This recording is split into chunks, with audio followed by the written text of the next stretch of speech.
hi students. I wanted to come at you from a different place in my house with what I felt like was a very appropriate background. I have my world map behind me that I keep, and rather that I won't get up and try to find our places where we're talking about, but I did want to come to you again and talk about chapter 8 in the textbook.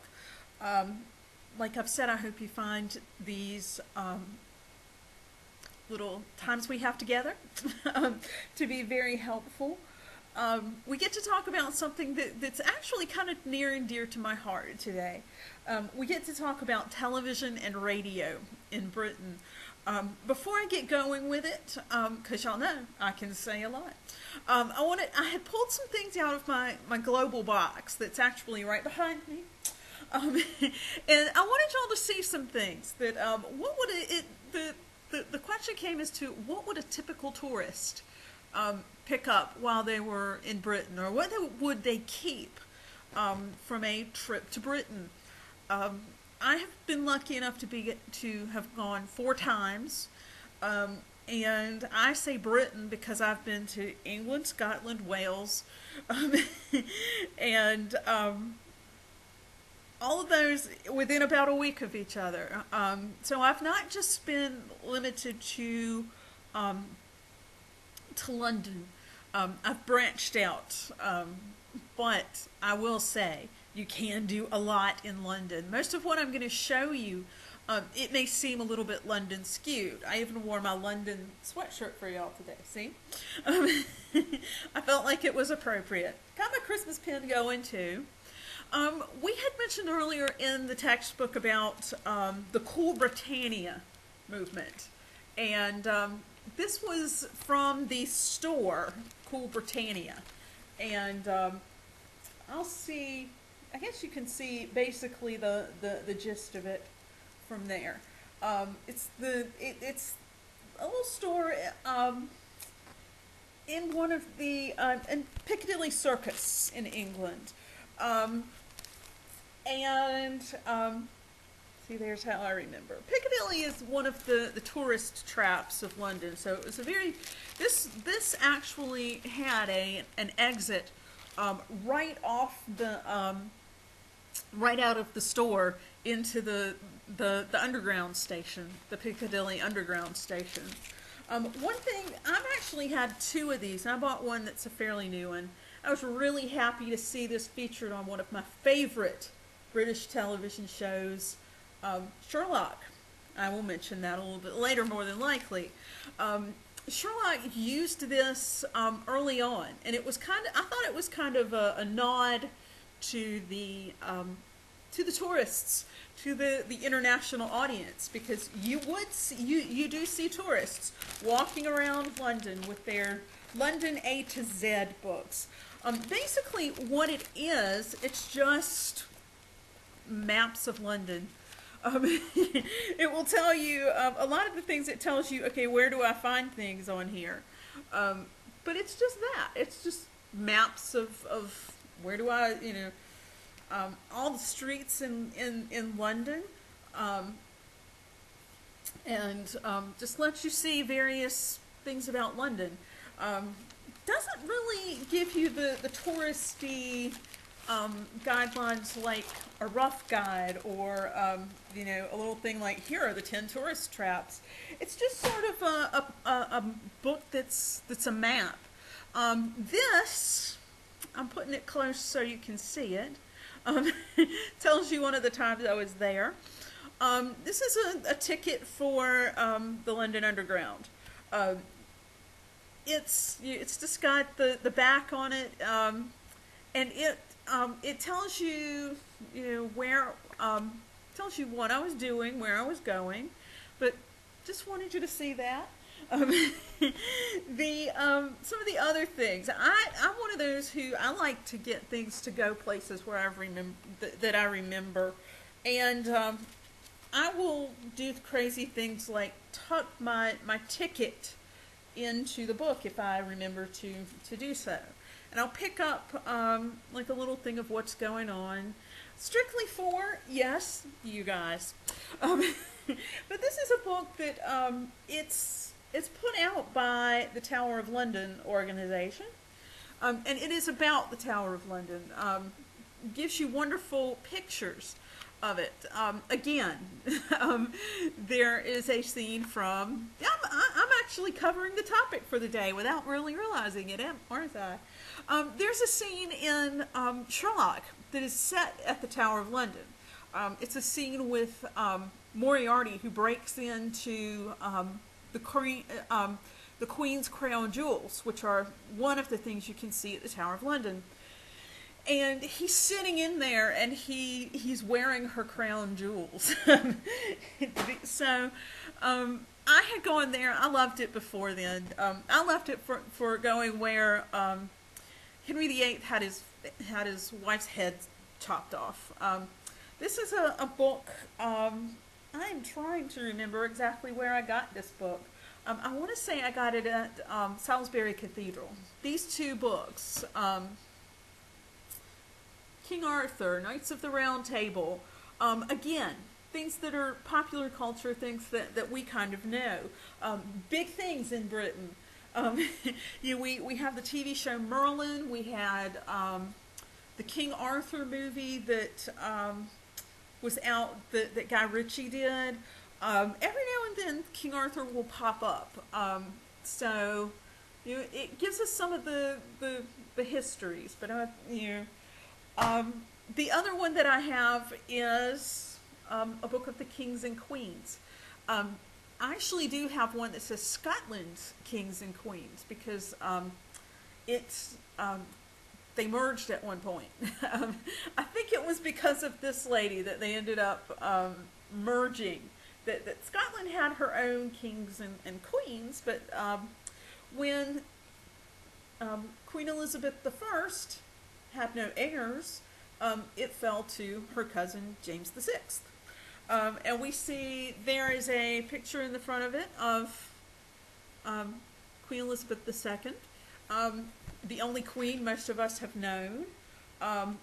We see it's really fascinating because we see all these wonderful pictures in there. And I show you this again, linking it to what I had to say today. There are a couple different popular series out about the royals and the royal life. I'm thinking about The Crown.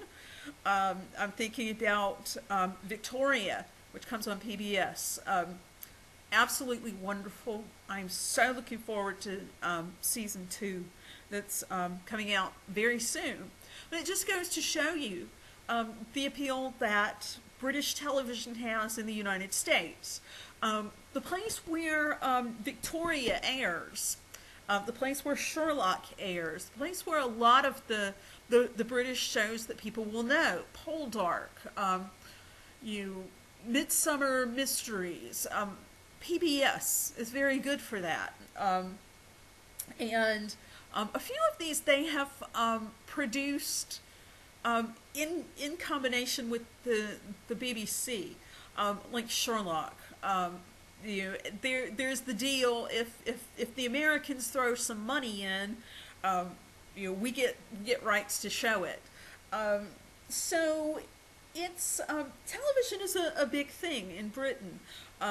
I'd say television is probably bigger than the cinema. Now that television has come around to be the big thing. One thing that's very interesting about it that I love to say, we see that from reading in the chapter. I'm zooming in. I'm trying to be a little more, than just looking at me today, looking at a talking head. This is from the textbook. There is also an image of it on the companion site. It is a television license. We have in Britain. You pay for the You pay for the television. You have a television license. So we get free over the air channels like the local ones here, WRAL, WNCN, WTVD, WITN. Um, they've got commercials on them. Well, they wouldn't in Britain. You'd be paying for them, but everybody would get the same newscasts. But there are some regional things. We can actually see the British newscasts over here in the United States with, again, BBC, but my cable has BBC News as its own channel. I get BBC America, I get BBC News, BBC World, and I love to watch it because it's. I love to think, well, what are the British saying about our president, or what are the British saying about Brexit, which is something that's coming up. So you've heard me say BBC. BBC means British Broadcasting Corporation, and there are segments of it. Certain shows you'll watch. You'll see like BBC Cymru at the end of it, meaning BBC Wales. There are really some terrestrial channels. Our textbook talks about BBC One, BBC Two. There's ITV, Independent TV, Channel 4, Channel 5. I'm going to put links so you can see that, or just go to the Radio Times and just look at what each one is showing. I want to say the BBC has really grown past that. I want to say there's BBC 3 and 4. And one of the channels, it is just like HGTV almost. It's it shows home improvement. It's there's one that's strictly educational. They've also got CBeebies, which is the kids. It's like PBS Kids for us. It shows all the British shows, and I'll mention a few more things about that. BBC. They've also got that BBC World News channel that we get to watch. So a lot of the things, they're digital. And it's not just those channels. They're not limited to just those channels. There are satellites. There are the one our textbook mentions is Freeview, which is a terrestrial service giving access to around 80 TV stations. And I love it because they realize that with the satellite things, with the cable, that there's a very diverse network. There's a very diverse population out there. And I'm trying to remember if I was either if it was Sarajevo. I know I sat in Sarajevo and watched Storage Wars. Yeah, I admit it. I was just happy to see something from home, and I was like, "What? I want to see what they do with this." I do remember seeing Indian things. I remember seeing a lot of different things. I'm one of those. I like to just sit. I like to take everything in. So my friend was downstairs chatting up some lads in the pub. And I was sitting upstairs, and I was watching Broadchurch, which was not going to come to the United States for about 6 months after that. Broadchurch is another one that's very popular. BBC America has first airing rights for that. So there, I also remember sitting in a pub with my friend, and we were watching Sky. That is basically Sky TV. They had Sky Sports, which is basically like ESPN, and the fascinating thing about that. One of the times I was there was something the Brits were doing something in America, and it was up on big screen in the pub where we were sitting. And it was Sky TV. I've sat and just watched, Sky TV is just like, ESPN. So, the most watched channels, of course, they're the terrestrial ones. And believe it or not, soap operas are still fairly popular over there. Emmerdale, Coronation Street, EastEnders. I'm going to put something up from Coronation Street.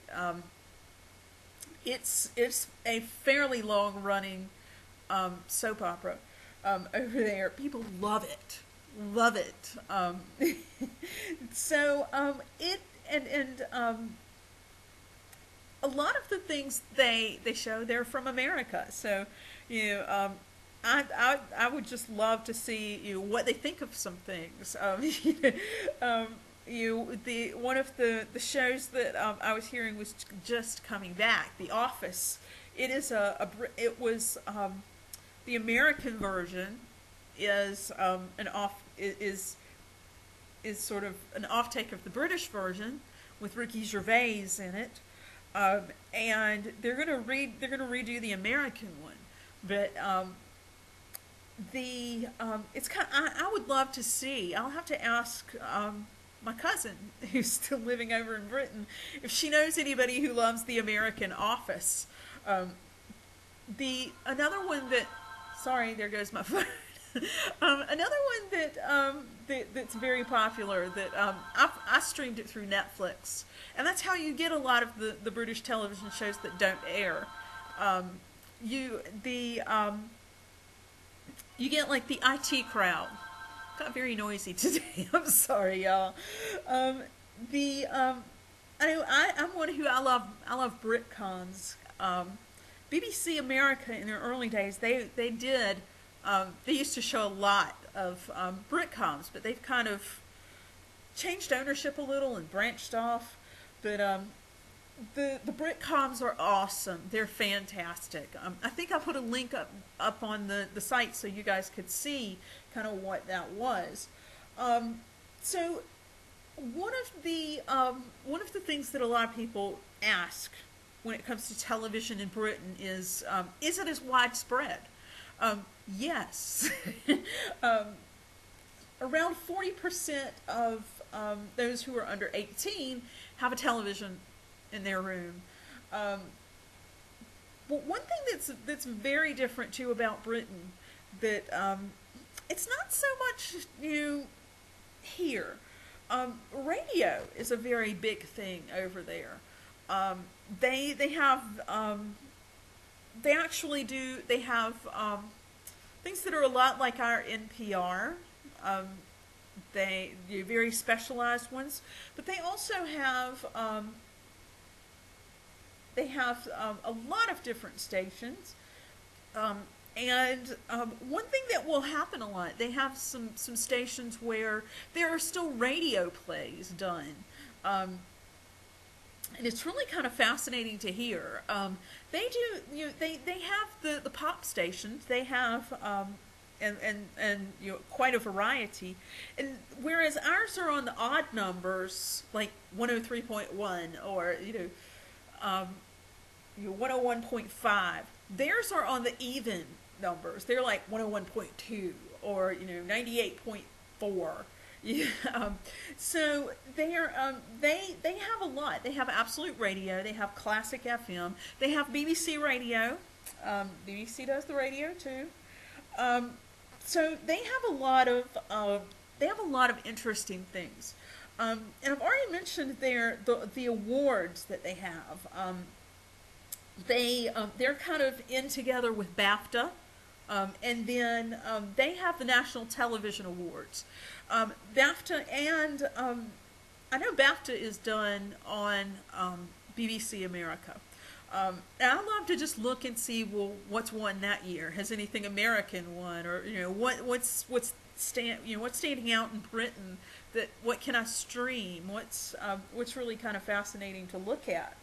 So a lot of folks, they go, well, okay, BBC, they're the big thing. That's what a lot of people know with British television. They're surprised to find out there's something beyond that.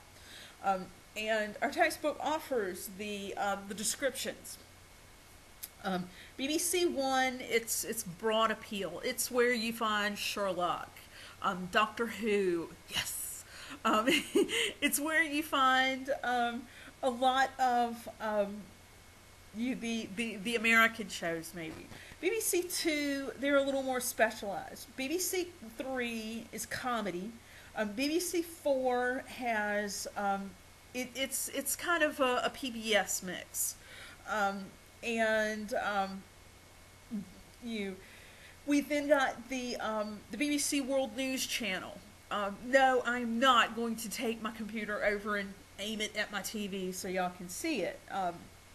And as I mentioned, there's CBeebies, which has a lot of the kids programming. One of the very popular shows on BBC or CBeebies is Blue Peter, which is the longest running children's show in the world. In the world, y'all. And the thing that kind of makes the British news stand out is that they go around the world. They're they're consistent with it. They're not just, oh, something happened over in Fallujah, let's go. They're there all the time. So we see it has a BBC. It has a very, very long history. There's a documentary that's on the companion website that talks about the history of the BBC. There are some things that if I've not put them up there yet, I'm going to put them up there that will let you see kind of as it has trended through. There are a lot of things that they're done in-house. So, like you heard me say, like BBC, the BBC does Sherlock in conjunction with PBS and Masterpiece. A lot of about half of the programs that the BBC shows, they're made in-house.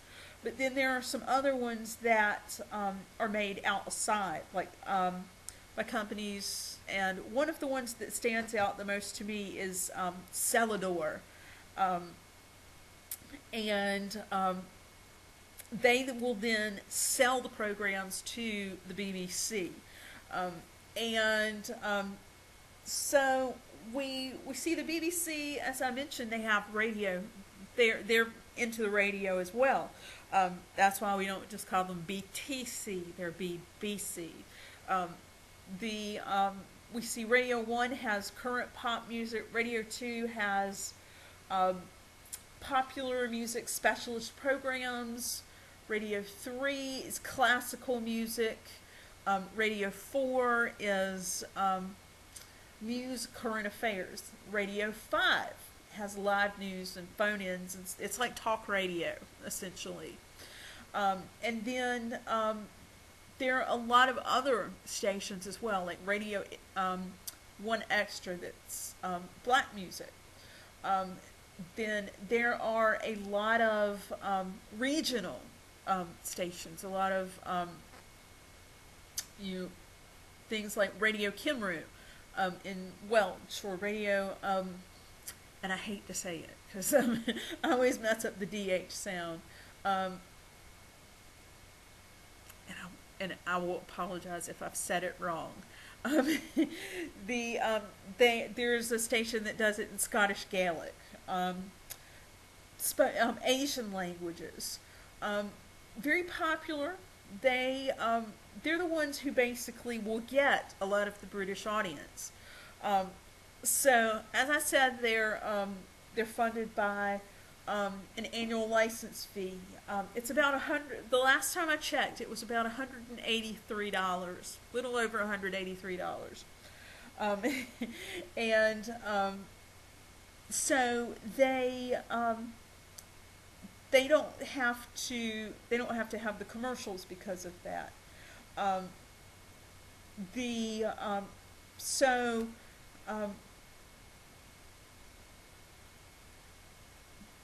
You've got to have the license,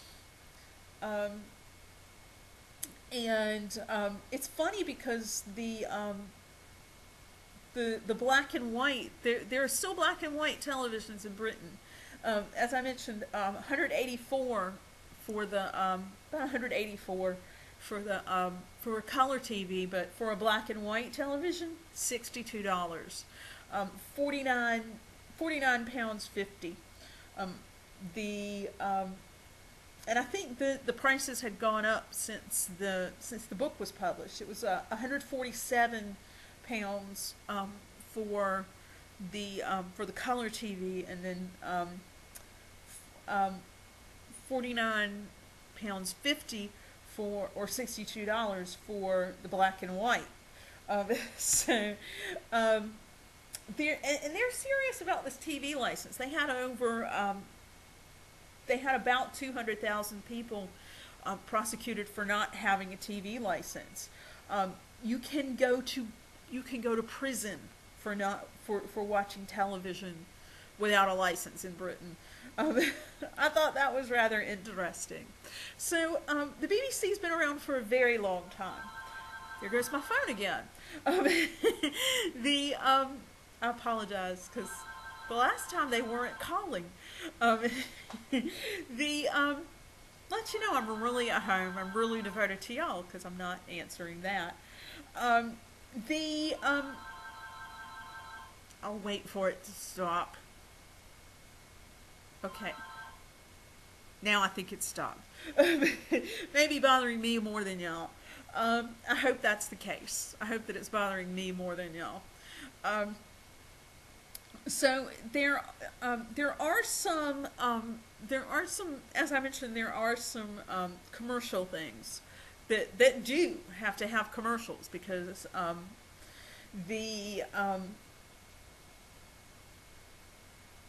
they need the funding. There are a lot of satellite stations and 3 terrestrial ones.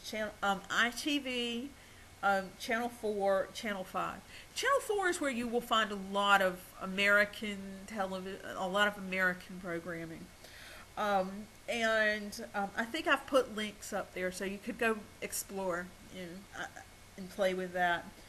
There are some other stations. ITV, Independent Television, is probably the highest quality one after the BBC. It's got programs that go to 14 regions of Britain and Northern Ireland, and it began in 1955. Channel 4 started broadcasting in 1982. Channel 4 is the one that we've heard about before. We heard about in Chapter 7. They're the ones that do the films. So they have Channel 4 doesn't make their own programs. They commission them. And they will get them in a lot of different places. Channel 5, it came about in 1997, it really has some popular shows as well. So there's local radio that's around. That began in 1973, there are local radio is well established, but their national independent stations are still kind of a novelty. The first one was Classic FM. So going back to, well, how old is the BBC? Just giving a little bit of history about it. It goes back to 1922. With a group of companies that were making radio equipment, merging to form the British Broadcasting Corporation. So it was radio. November 1936 is when the first television pictures were broadcast. It has had its home in the same place, essentially. The Broadcasting House. There's a picture of it in our textbook. There is an image of it from our textbook site, and I will be sure that you get to see a color picture of it. They've actually had the one side of it, and then they just sort of expanded around. It's grown a lot. The and so you can see the picture of it. Um, the so we see that the um, the employees actually, it was very formal. They were badly paid, and it's kind of funny to see the how they how they appeared. At one point, um, the broadcasters wore evening dress and spoke formally with an RP accent. Um, me making fun of it. Um, the and the newsreaders were not televised because they thought that a change of facial expression could threaten impartiality. Well, they're broadcast today. Um, so um,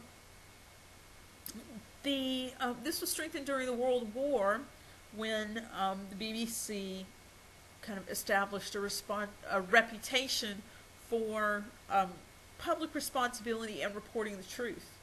Um, so in 1932, the um, the BBC World Service began broadcasting to English speakers, and according to King George V, the service was for men and women so cut off by the snow, the desert, or the sea that only voices out of the air can reach them. This was in the radio days. Um, During the Second World War, a lot of the theaters and cinemas were closed. So the BBC lowered some standards. They did some comedy things. They put up shows like Desert Island Discs, which mixes music with talk.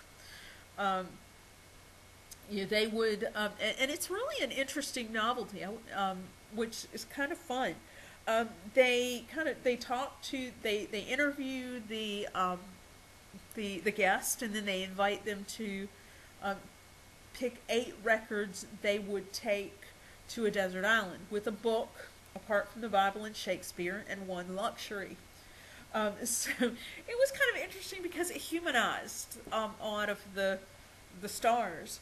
Um, there was a regular weather forecast for farmers, and the there are several things you can find them on. You can find them on YouTube. You can find them. You can find snippets of them. The Archers is one that our textbook mentioned. It was a radio soap opera that was created to transmit information to farmers. And it's set on an imaginary farm. The one thing that if I've not posted it or if you've not seen it, that was a big thing that happened was the Queen's coronation, Queen Elizabeth II. There was some flack about it. Elizabeth did not want her coronation broadcast, but hers was really the first to be broadcast. And so there are several different versions of that. One of the best ones that I highly recommend is on our Films on Demand database. I'll give you directions on the site to find it. I love watching it just because I love royal stuff. I love, I love it's all we've had. We haven't really gotten to see a coronation because the Queen has taken that God Save the Queen song very literally. She is the longest reigning monarch in British history. She's the only queen I've ever known. So and a lot of people speculate because she's getting up there in years as to what's going to happen, or that is she going to abdicate and let Charles have his have his time, or is Charles just going to say, oh, sod it, and let William do it? So that takes me off on a tangent. Sorry. So there were a lot of things that were expanding the television audience in the 50s.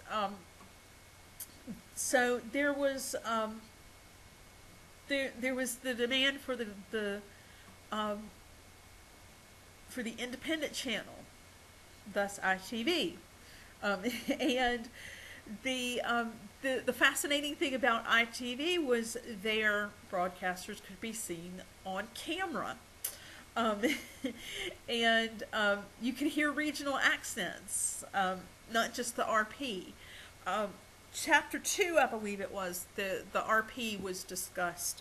And I will go back and put an accent, put a video from Anglophenia about different accents. One of the things with RP that is kind of fascinating, that's a television thing, going off the track again, I apologize. I'm going to get to talk about something a little bit later. One of the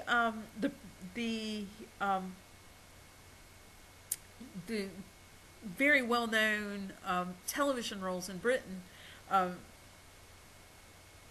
over 50 years old, or over 50, over 50 years, has been the Doctor on Doctor Who, and the scandal of it, with the different accents. The 10th Doctor, David Tennant, is Scottish, and he speaks with a Scottish accent. I've heard him do it. But he did not speak with a Scottish accent to play the Doctor. He spoke with an RP accent, an estuary accent, if you will. The 12th Doctor, Peter Capaldi, is Scottish, and he kept his Scottish accent. And one of the first jokes with Capaldi's tenure as the Doctor was that he went, "Oh, I'm Scottish. I can be angry at people now," which I thought that was rather interesting. That you comment that way. One thing that the ITV brought to British television shows was the game show. A lot of very popular UK game shows. Double Your Money was one of the very popular ones. The ones that a lot of people think of now, the one that a lot of people know now is Who Wants to Be a Millionaire. That started in Britain. Or Who Wants to Be a Millionaire? The Weakest Link. They have a Who Wants to Be a Millionaire. The Weakest Link is the one I'm thinking of. Edit. The Weakest Link that came, and there were versions of it in the United States. So the interesting thing as well about the ITV shows was that they had advertising breaks before and during the shows.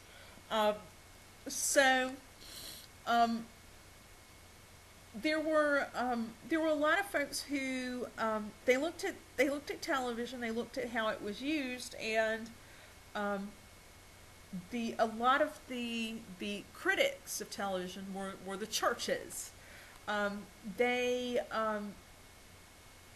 They believed that the cheap, light entertainment like popular music and game shows and American sitcoms, with advertisements for people for things that people could not afford, would corrupt Britain's youth. And the BBC believed it was vulgar to be popular as well, which could get them. By 1955, a lot of things had happened. Educational reforms were yielding a better educated population.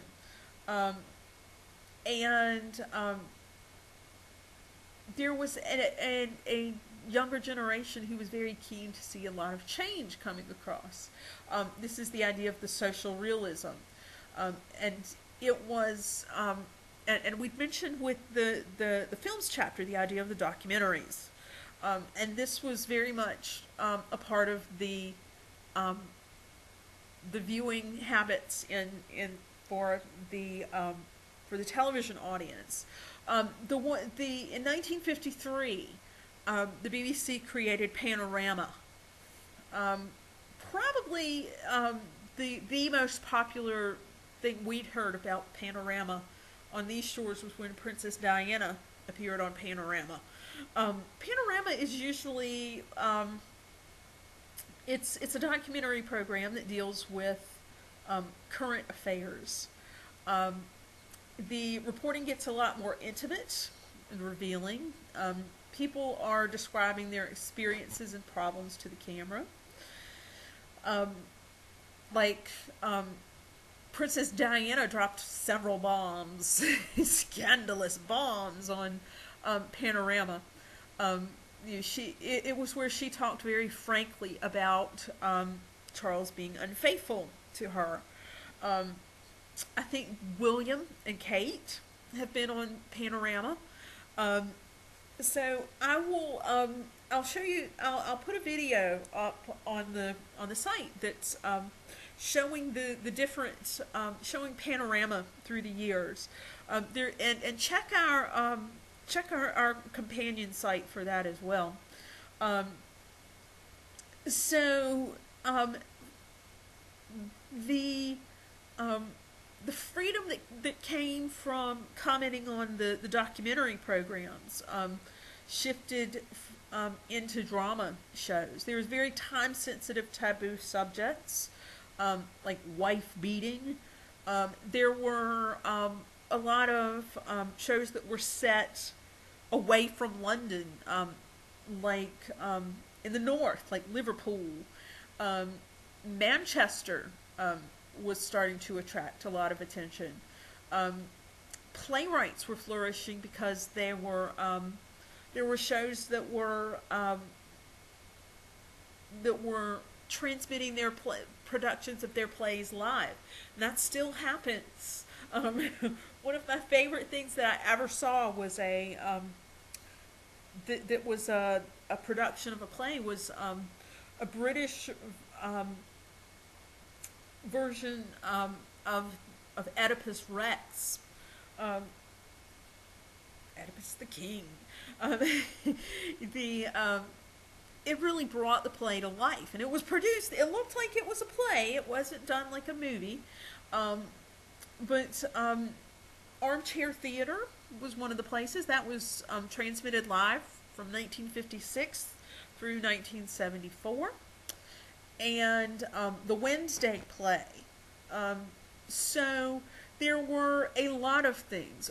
One of the shows that is mentioned in the textbook as one of the standouts from the productions there was Jeremy Sanford's Kathy Come Home, which is about homelessness. And I wrote in my little notes, rank number 2 on the BFI list. I think they did a list of the 50 or 100 most popular television shows. I think I put the link on your site. And that was number 2. Nell Dunn's Up the Junction talked about illegal abortion. So the content was very shocking.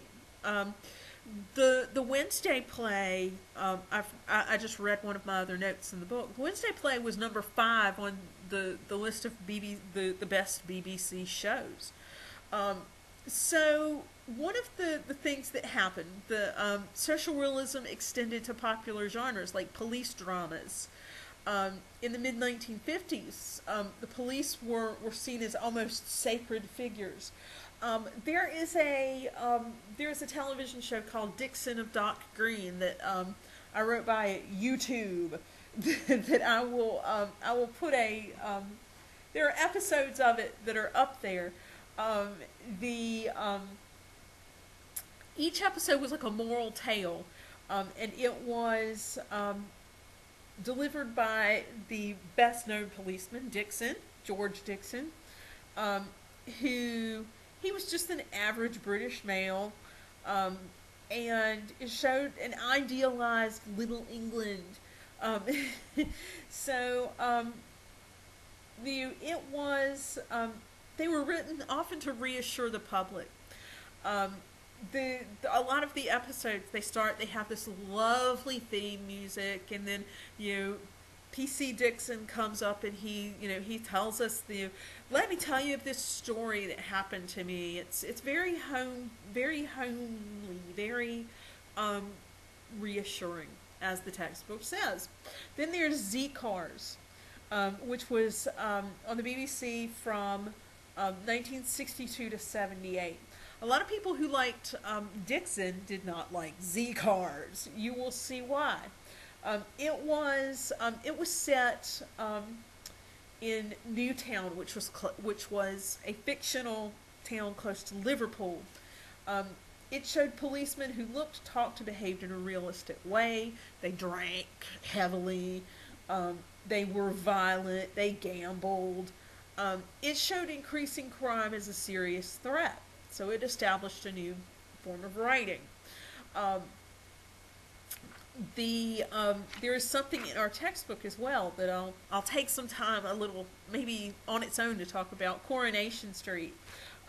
Oh, what people loved about Coronation Street. One thing that Britons, I was actually saying right. One thing that Britons have on television that we don't get, they get political satire a lot. Some of one of the more outstanding examples of that, especially during the 1980s, was the TV show Spitting Image. It made fun of everybody. Remember, satire means you're kind of poking fun at everybody in kind of a good-natured way. Oscar Wilde is the master of satire, in my opinion. So television was more deferential, uncritical of the government and society, but with social realism running through, they felt an obligation to be more critical. Some of the things that led to public criticism led to mockery. The mishandling of the Suez Crisis in 1956 was one. Society was getting a lot more skeptical. So there was democratization of culture. And we see, with the criticism of government, a lot of the new series, like What the Papers Say, and which is an irreverent satirical bulletin which exposed the bias, hypocrisy, and humor shown by a variety of national newspapers. We also see one of the early shows was by David Frost, called That Was the Week That Was. I think that John Oliver's show, that I can't remember the name of right now, is somewhat inspired by that.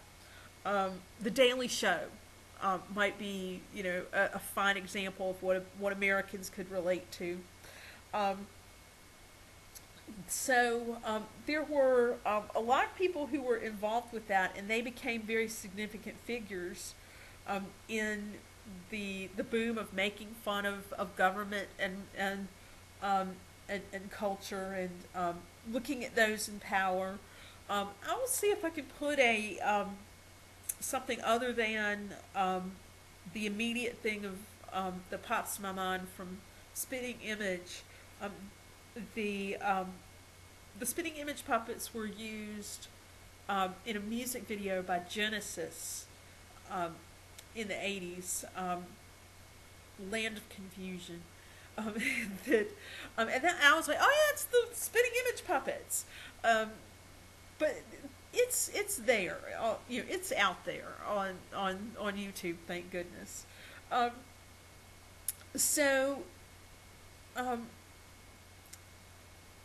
with the BBC in the 60s, they were kind of dealing with you the viewers that they had lost, the fact that radio was losing listeners. So they're, they had to mix up some things a little bit. Um, some of the teenagers had quit listening to their stations. They had started listening to Radio Luxembourg, Radio Caroline, that was broadcasting from a ship in the North Sea. Um, radio and then Radio London, that was broadcasting from a former boat, from a boat. Um, so, um, Radio Caroline, it played a mixture of popular and progressive music, and broadcast alternative news about underground culture. Um, the We see that a lot of things begin to appear. Radio London featured a show called John Peel's The Perfumed Garden, which was challenged the commercial pop scene. Um, the pirate radio lasted until 1967, when they got the Marine Broadcasting Act passed, and so they began to broadcast the BBC stations. BBC One began to broadcast pop music, and even featured some of the pirate DJs that were put out of a job after the Marine Broadcasting Act shut them down. So a lot of people, the two, there were two programs that our textbook mentions that definitely stand out, and one of them, it absolutely stands out. We see that there are programs for young children, the aforementioned Blue Peter, which you will find links for on your site. I love to just sit there and watch how it changes and how it evolves. It's basically like I'm trying to think of what we would have today that would be equivalent to it. We really don't have anything that's equivalent to Blue Peter. It's kind of like a news show, kind of. Just I'll have to let you judge by by some of the links that I put up about Blue Peter. The thing that I love about it was that it has they have pets on Blue Peter. They have garden. They have pets and gardens, and it's about life as a kid, basically.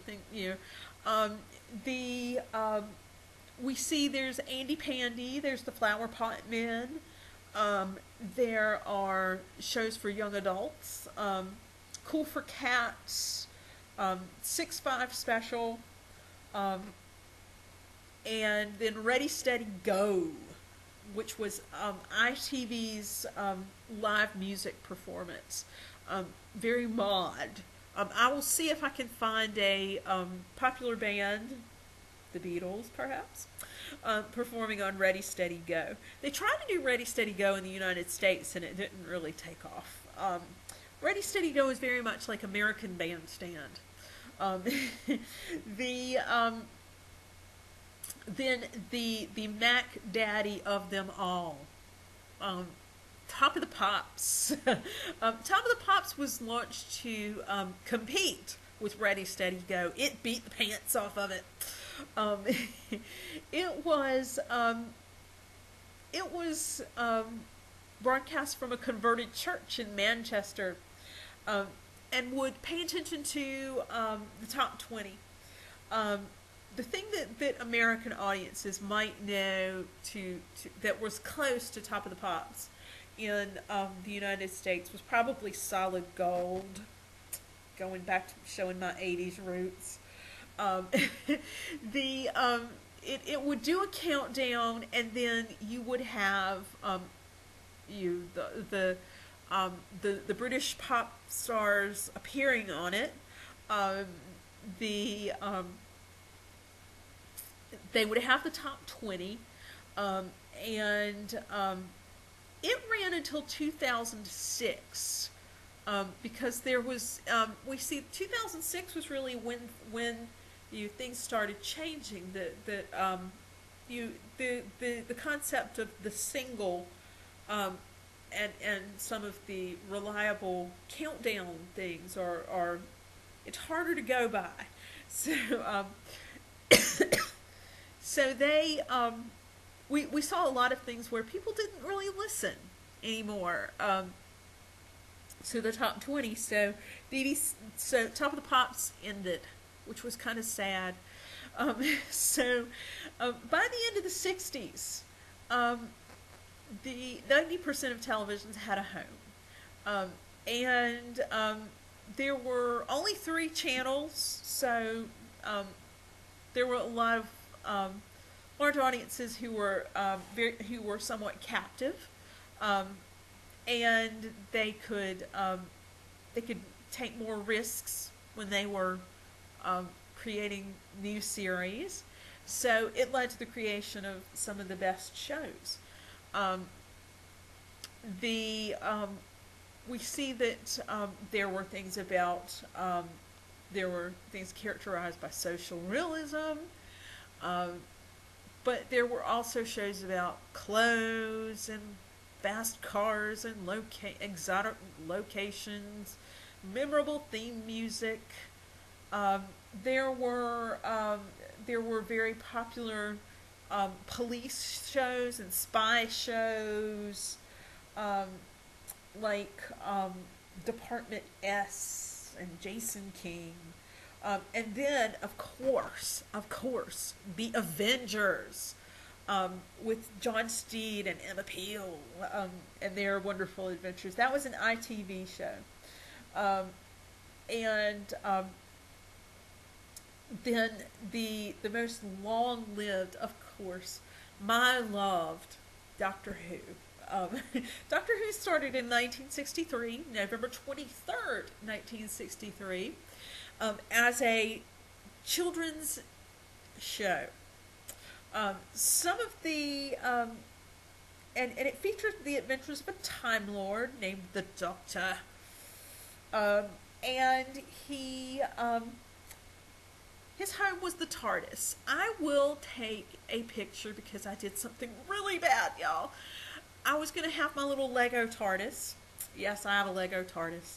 I have my little Lego TARDIS that I was going to put and go whoo when I got to this part.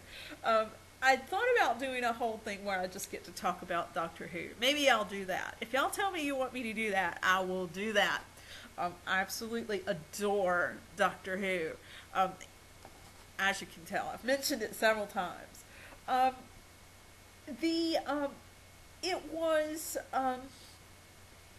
It was going to be used to create the series. It was going to be used to explain historical moments and modern science. So it was trying to teach history and science to kids with the Doctor.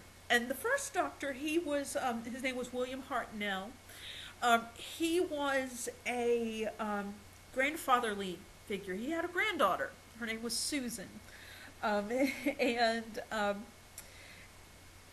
they traveled throughout time. But then they had a lot of enemies, like the Daleks. This just tells me I need to do a whole little presentation on Doctor Who. Mobile robots. They have whisks for hands. You know, exterminate. That's my Doctor.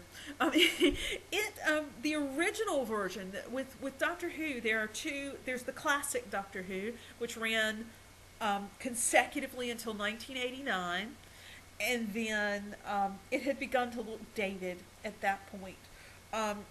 The devoted fans, the Whovians, were extremely outraged. 1996, the BBC made a film. 2005, Doctor Who comes back. That is what Whovians will call the New Who. Um, from the 1963 to 1989, there were 7 Doctors. There was the 8th Doctor in the film. There was one that was produced in the United States, the 8th Doctor, Paul McGann, and then the new series in 2005 picked up with the 9th Doctor. Well, y'all heard me mention Peter Capaldi as the 12th Doctor. And the 13th Doctor, on Sunday, 3 days, the new Doctor will be unveiled. The 13th Doctor will take over. And if you have not heard the buzz around that, I don't to borrow a term from the series, spoilers. I don't want to spoil it for you. Remember, I did offer extra credit to anyone who might want to watch that and post a critique of it. I'm sure that I will have a few things to say. Y'all can tell I'm very excited about it. I cannot wait. So I may not wait for y'all to ask me if you want me to do something with that. So the saving the world from some external threat was common to a lot of children's series made by ITV, like the Thunderbirds. I love the Thunderbirds. They're like stop motion animation. There's Supercar, Fireball XL5, Stingray, Captain Scarlet, and Joe 90. And with the exception of Joe 90, who was a nearsighted 10-year-old, there would be male protagonists, mid-Atlantic accent. So there is a picture in your textbook of a Dalek. I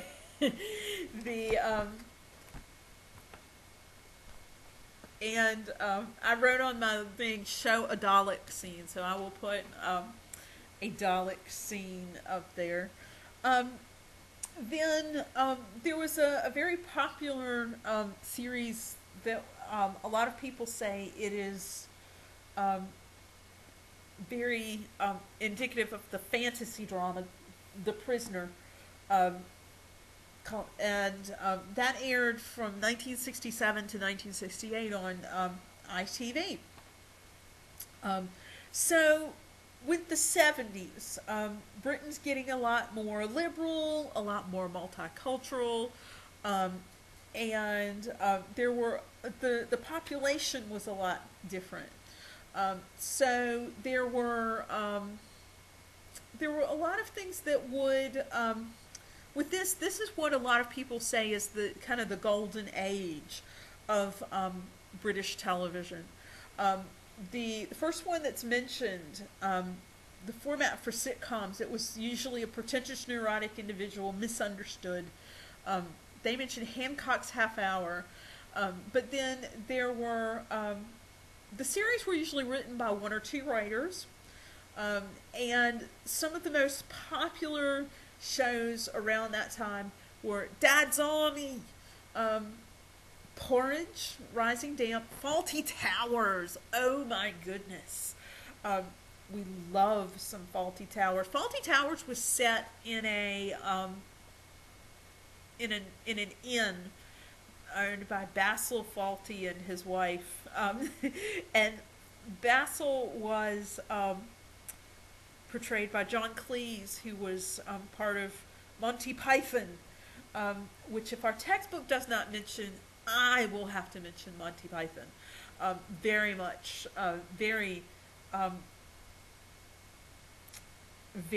much a comedy masterpiece. Dad's is set in the early 40s. Features a group of elderly men um, who behave like schoolboys. Um, then we see that a lot of the series that were coming out, the Sweeney, the Professionals, they were showing hard detectives. Um, there was another one that was very controversial. You guys should be somewhat familiar with it because it was it's called "Till Death Us Do Part," and it was watched by a large audience. It dealt with topics like sex and politics and religion. Featured a family man, Alf Garnett, who was a working class Tory bigot, Tory conservative, rejected liberalism, tolerance, and progressive attitudes. Alf was the epitome of social incorrectness, regularly delivered abusive, hypocritical tirades against blacks, Jews, communists, gays, and feminists. Um, and he was almost used to um, expose the hypocrisies and prejudices of people in the pubs. Um, if it sounds like that character is familiar, All in the Family with Archie Bunker. Um, Archie would spew off things that would get him in trouble, and it was based on "Till Death Us Do Part." Um, the More closely than you may think. Um, so another one that bears mentioning is it ain't half hot, mum. Um, it portrays the British army cheerfully oppressing Indian natives during the last days of the empire. Then there's Love Thy Neighbor, that's depicts a white couple and their West Indian neighbors. There's The Fosters, which was the first sitcom to have an entirely black cast. Um, then there's Empire Road, that was written by a West Indian writer. Costume dramas are also very popular at that point. The ones that we are the most familiar with here in the United States: The Six Wives of Henry VIII, Elizabeth R, Edward the Seventh, and Upstairs, Downstairs. It was the 70. It was almost the 70s Downton Abbey. Um, the upper class. It was an upper class Edwardian household and its servants. So there were a lot of shows that were against consumerism, against social aspiration. The We see Steptoe and Son. That one we may be familiar with because that was what Sanford and Son was based on. It's kind of fascinating. If you didn't look it up then, I know I would be nerdy enough to look it up.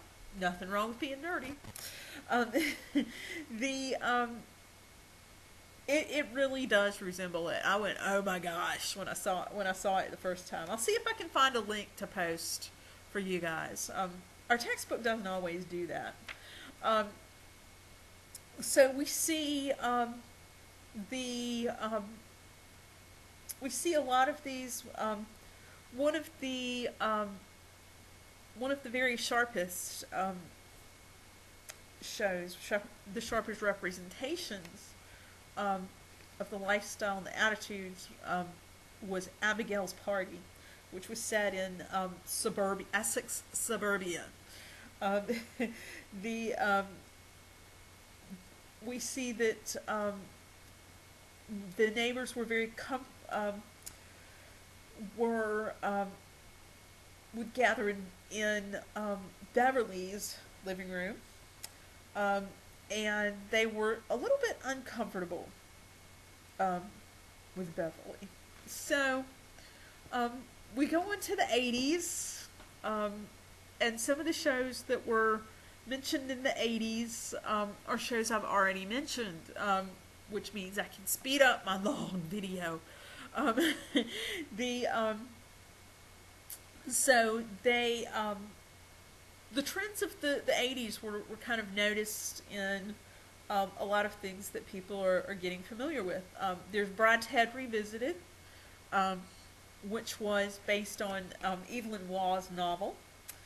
Starred some of the heavy hitters of the day: Jeremy Irons, Anthony Andrews, John Gielgud, Laurence Olivier. Um, the Then there was Boys from the Black Stuff, which was set in Liverpool. Talked about unemployment in kind of a tragicomic style. Um, BBC's Panorama going strong. Um, the so and I mentioned Spitting Image, which was going strong at that time. Um, some of the soap operas that were mentioned. Gosh, we've got so much in this chapter. I'm sorry, it's going to be a long, it's going to be a long thing, especially if I stop to make comments every now and then. Some of the soap operas, I've already mentioned a few of them. Channel 4 has Brookside, which showed from 1982 to 2003, and it was set in Liverpool. Then there was EastEnders. I'm hearing the theme in my head now. It was set in the fictitious borough of Walford, in East End, and it's really seen as the other big soap opera. Coronation Street, though, oh my gosh, that's the one. Um, the So there were a lot of things that came up. Um, Spitting Image finally gets mentioned. The 1984 to 1996, alongside Yes Minister, 1980 to 82, and then Yes Prime Minister, which, if I'm remembering correctly, Yes Minister and Yes Prime Minister were Hugh Laurie, who we know as Dr. House, doing comedy. So crime series are also very big as well. One of the ones that's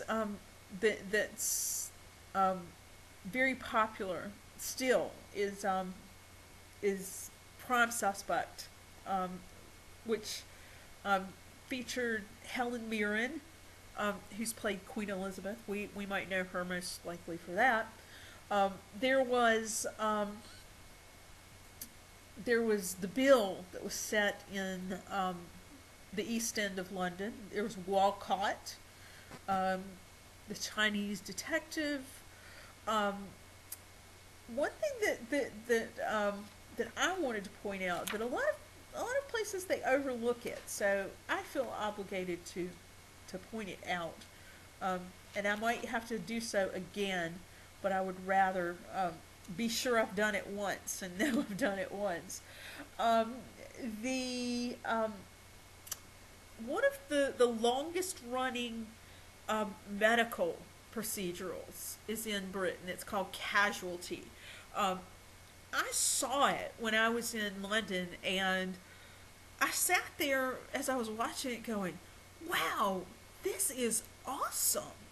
Why has this never gone across the pond?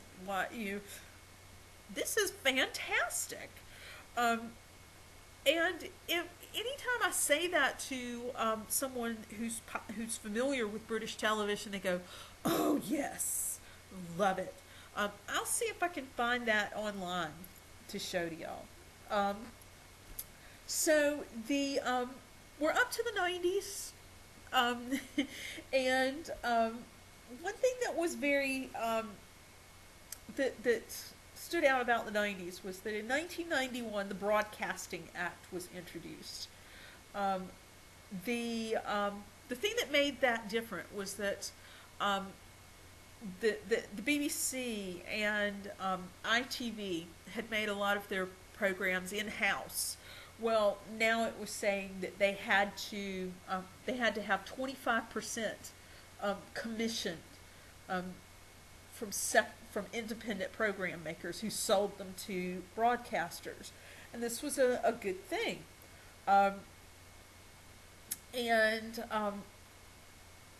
Then Channel Five, we saw Channel Four was the first new channel that had come along since the BBC and ITV. Channel 4 came along in 1982, and Channel 5 came along in 1997. Um, so um, I wrote on their show site. There should be a link for that on the page. If there's not, there will be one. Um, so things are getting more privatized. There's a lot of satellite network channels becoming available through subscription. Um, and then there's B Sky B, um, the satellite broadcaster that paid £304 million to show Premier Football. Oi, who are you? Um, and Premier Football has actually gone global. I'm very happy for that. Um, I love watching it. That's how I understand football. um, the So it's generated higher salaries for the footers, the footballers, um, and we're not talking football like Tom Brady, Cam Newton football. We're talking football like soccer.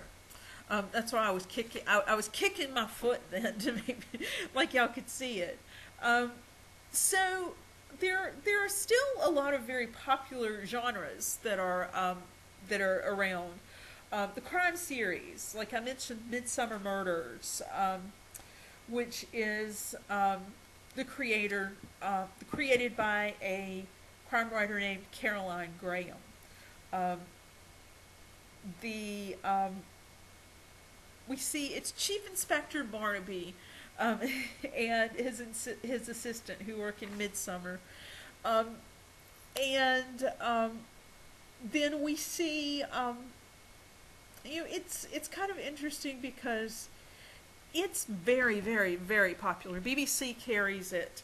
Not BBC, PBS carries it here.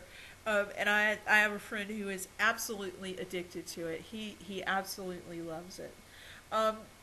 So there were a lot of programs that were featuring different cultures as well. There was Goodness Gracious Me from the BBC, that was an Asian radio show composed of humorous skits. There was Tandoori Nights. Then there was Out, that was a weekly information news program for gay men and women. And then the first gay drama series, Queer as Folk, which had an American counterpart that was on either Showtime or HBO. Something for the critique, maybe? Queer as Folk to Queer as Folk. It was done by Channel 4 in 1990 to 2000. So it's taken me this long to get to the point where I could mention reality roles, and I'm scanning through to remind myself if the textbook is going to mention one of the notorious shows, and it does. So I'm gonna hold off. You'll know it when we get to it. There was a lot of concern with that with that happening. The 2003 Communications Act was introduced kind of to cover this. Um, there was concern that broadcast media was concentrated in the hands of just a few providers. So it was introduced along with the Office of Communications, Ofcom, uh, to monitor standards. So one thing that was part of the act at that point was that no individual or organization who controls more than 20% of the newspaper market can hold a broadcasting license or hold a stake in over 20% of any independent television service. The BBC wasn't affected since since the separate public service obligations of the BBC continued to be managed by the Board of Governors. So a lot of things were coming up that was making reality kind of come to the front. And there are a lot of shows that will be very surprised once I say the names of them, that we're going, oh yeah, I know that one, or oh yeah, I know that, I've heard of that one, or oh yeah, yeah, that one's, yeah, I know that one. Yeah, one of the ones that's I'm not sure if it falls under documentary or reality. There's one that's called The Family that showed the lives and the routines of an ordinary family. There is one popular series that follows kids at a particular area that it goes back to revisit them after so many years, which it probably falls more under documentary. But a lot of the things that were very that were considered reality, shows about homes and clothing and food, like Changing Rooms. We would know that in the United States as trading places or trading spaces. It was a show that was on the Learning Channel, TLC, and Discovery, that trading spaces.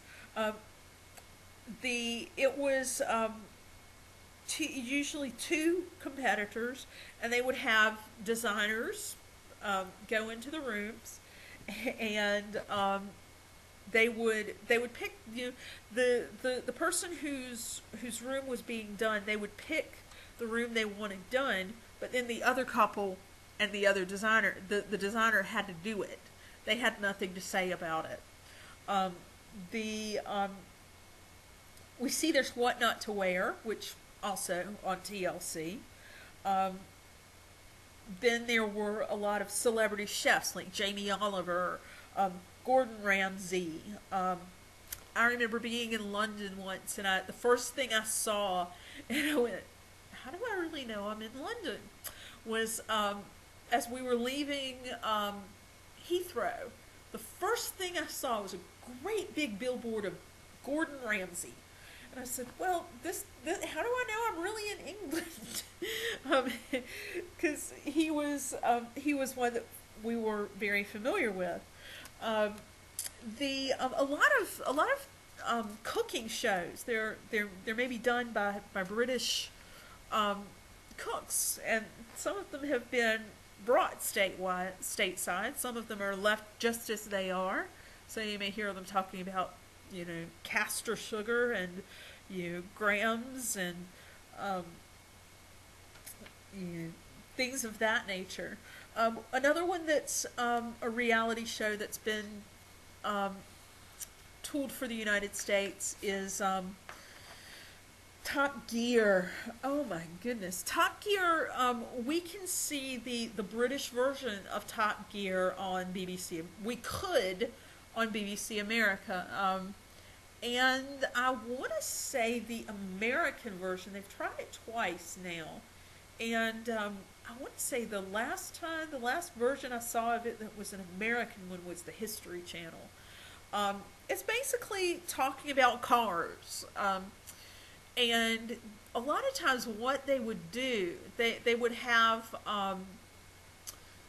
a masked competitor, or they would have, a lot of times they would have celebrities come on there and test drive a car. Yeah, one of my favorite, well, two of my favorite actors have been on the show, and they've made complete fools of themselves. Tom Hiddleston and Benedict Cumberbatch, um, and they would be on there. They'd be test driving, on and it was quite fun to watch. Another one that was British, that was adapted in Britain, was Big Brother, which originated in Holland, but it went through Britain first. It first appeared in Britain in 2000, and we know, we have Big Brother on CBS. There is another very popular one that's called "I'm a Celebrity, Get Me Out of Here." Um, the Americans tried to do that one as well, and it was this group, usually of B-list celebrities, that they would drop off somewhere, like Survivor, like, and they would have to fend for themselves, and it's almost a joke. Trying to remember, there was a show, and the claim to fame that one of the characters had on there was that he had been on "I'm a Celebrity, Get Me Out of Here." He would joke about, "Oh, do you know me from that?" And people would poke fun of him. So there are a lot of very popular ones. There are a lot of new formats as well. The One of the ones that our textbook mentions is Life on Mars, which I believe was adapted for American audiences. And then there's one called Ashes to Ashes. Life on Mars was considered to be a time travel police procedural. And I wrote down Life on Mars, John Sim. An actor named John Sim was in Life on Mars. And it was an officer from the Manchester Police who, he following a road accident, he went back to 1973, and he resumes his career with the same force. And Ashes to Ashes is a policewoman named Alex Drake. She's shot in 2008, and then she just regains consciousness in 1981. Both of the series, Life on Mars, Ashes to Ashes, took their titles from David Bowie songs. They were very well known. There are formats as well that they let celebrity guests promote things. The one that's very much loved by a lot of people, that I will see, it is the Graham Norton Show. Comes on BBC America Saturday nights, 10 o'clock maybe. There's a delay in when we see things, like some of the actors from the new Star Wars movie, they were already on it, and now they're probably catching up. There's usually like a 2-week lag in that. The show that will come before it, sometimes, Doctor Who, there's not a lag. If there's a lag in it, same thing with Sherlock. If there's much of a lag in it, those fans go nuts. So the Christmas, the example that I could give you with that, the Doctor Who Christmas special, they show it on Christmas Day in Britain, probably around the same time. We will get it approximately 7 or so hours, 5 or 7 hours later. Same day. We can't have a Christmas special showing up like mid-January. That would be silly. People can't keep spoilers because of the internet. Sherlock, I think there may be a little bit of a lag, but there was one time when there was not. There was a Christmas Day episode of Sherlock and there was and then it showed Christmas Day here. Oh, might have to rewatch that just to light my fires. So there are some other things as well that are very popular things. The one of the shows is I'm Alan Partridge. There's Dame Edna Everage, Mrs. Merton. The Kumars at 42 was very notable for letting guests kind of indulge in self-deprecation. That was interesting because it was the Kumars at number 42. It was that the Kumars are just this average family who they live in suburban London, except they have a studio where they film their own show. Um, so a lot of new formats, a lot of interesting formats have gone to some of the um, the kids shows. Y'all have heard me mention CBeebies.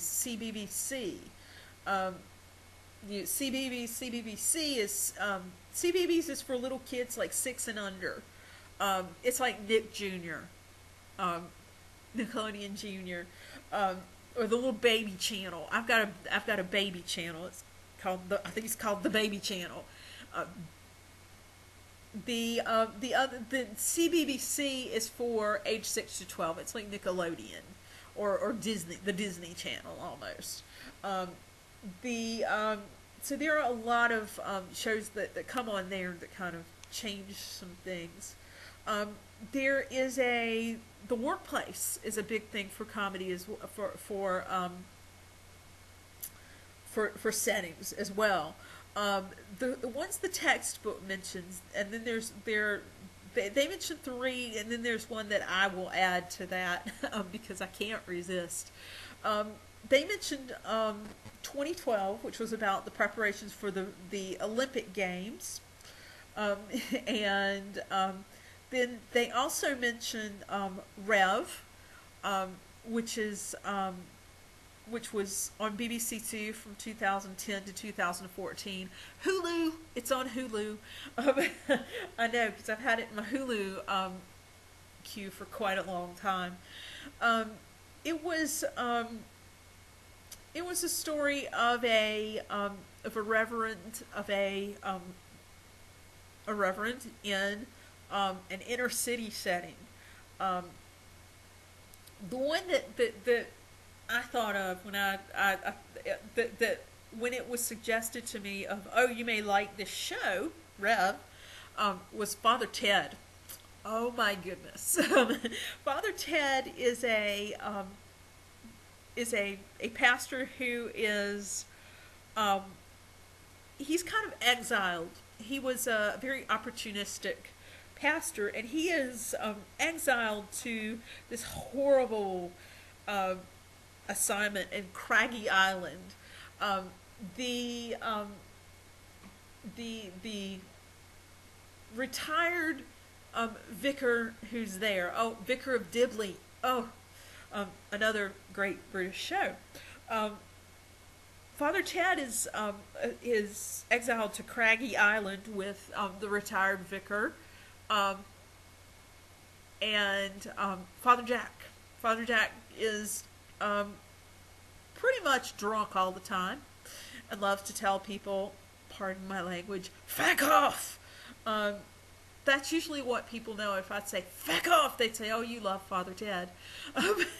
The other one, the other priest who is there is sort of the assistant priest named Dougal.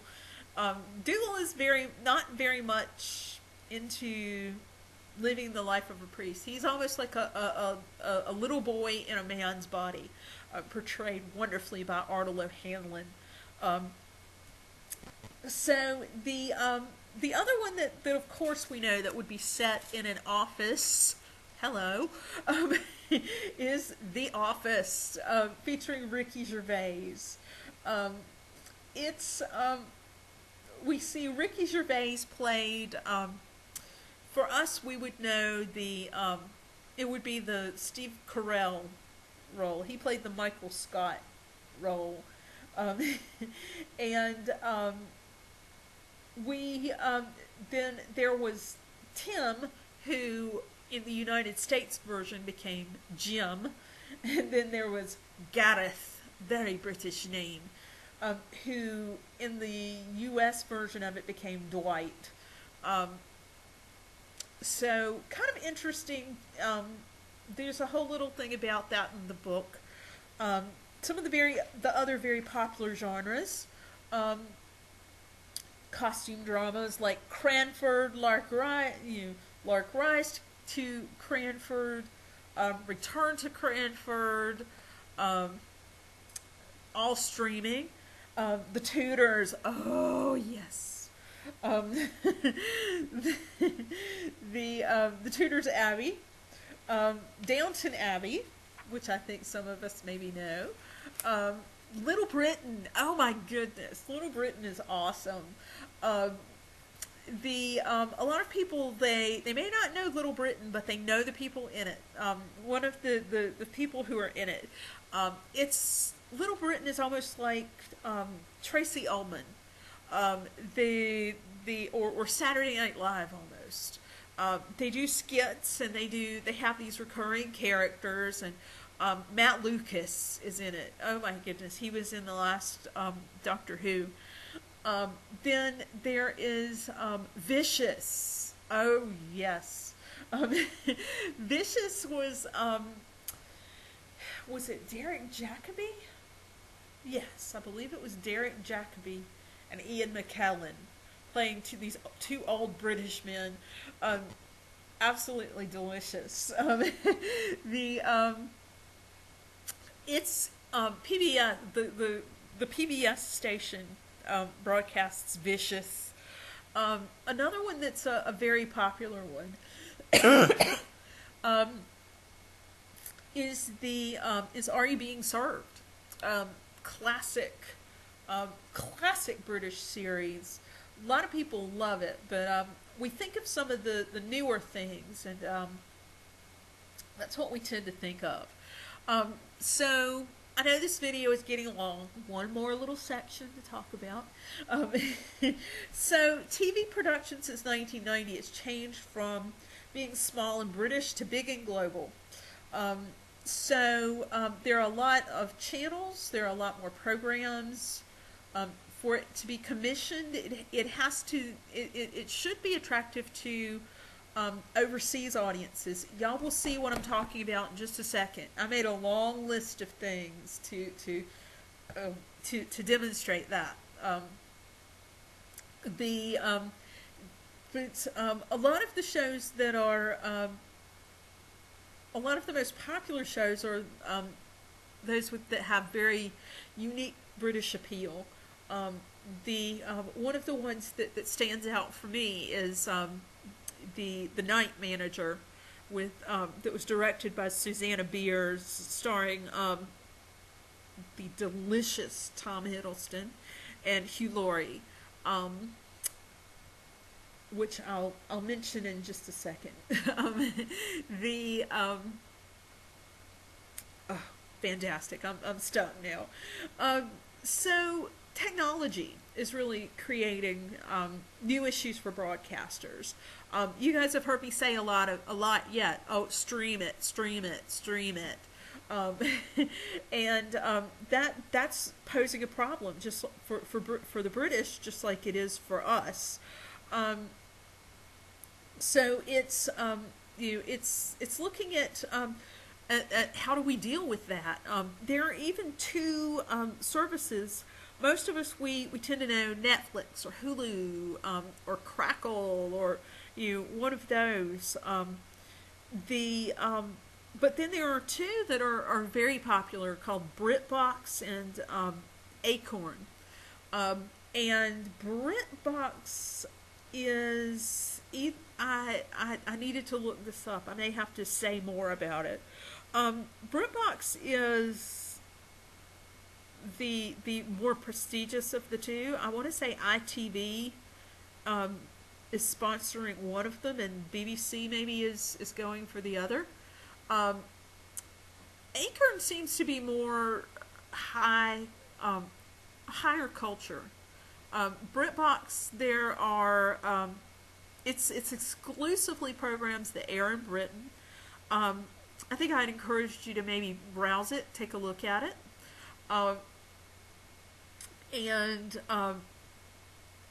the a lot of times the shows they're licensed to particular things like Peaky Blinders is on Netflix. Um, Broadchurch, um, which was an ITV show, if I remember correctly, is on went to BBC America. um, the Night Manager was produced in conjunction with AMC in the United States. It was jointly funded. So of course AMC had the broadcast rights of it. One of the things too that I wanted to mention before I forget, um, seasons of television shows. Brits call them series. So you may say series 1 or series 2, whereas when we say series, we're talking about the whole gamut with all the seasons. Um, so I love to kid and say, Sherlock has series. They have 4 series of Sherlock. Um, the and I want to say they have that many seasons of Elementary. I picked that because they feature the same character. Um, the So there's a lot of competition to get things out there, to distribute the programs. Some of the very popular things that are British, um, from um, over that you can partake of right here in Eastern North Carolina, because I've done it. Um, um, Graham Norton, I mentioned him. He's on BBC America. Um, his competition, Chatty Man, with Alan Carr. A lot of times you can see extensive links for that on YouTube.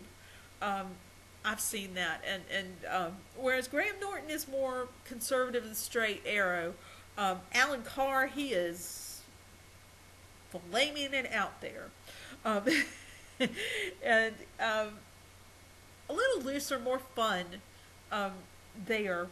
Um, but there are some of the shows that are very popular, that we might know.